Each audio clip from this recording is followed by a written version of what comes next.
Hi, and welcome to the introductory video for OpenOptics module, a tool made to be able to easily experiment with geometrical optics.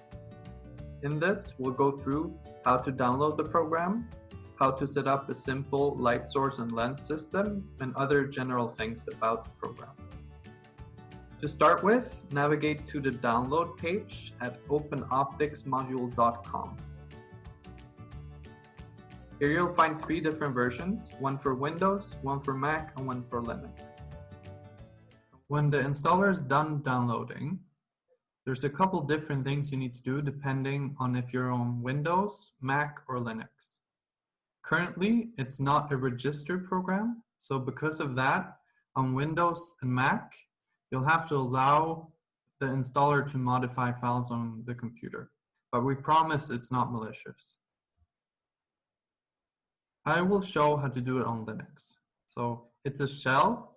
So what you need to do is open a terminal, make the file runnable,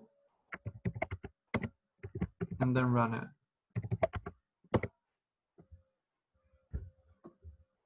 No matter on what platform you're on, what's going to happen after a while is that the installer is going to open. And then you just follow the instructions.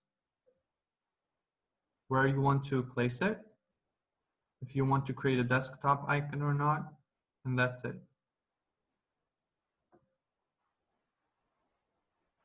And then just press finish.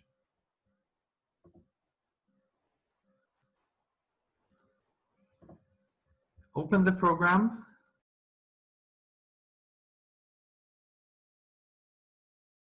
This is the main view of OpenOptics module. To the right, you can choose between different things you can put out into the canvas or the workspace. At the bottom, you have the ability to clear objects or clear lights and some other things.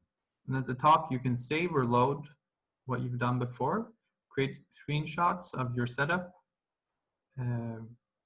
put on the grid or reset the view, and some other things.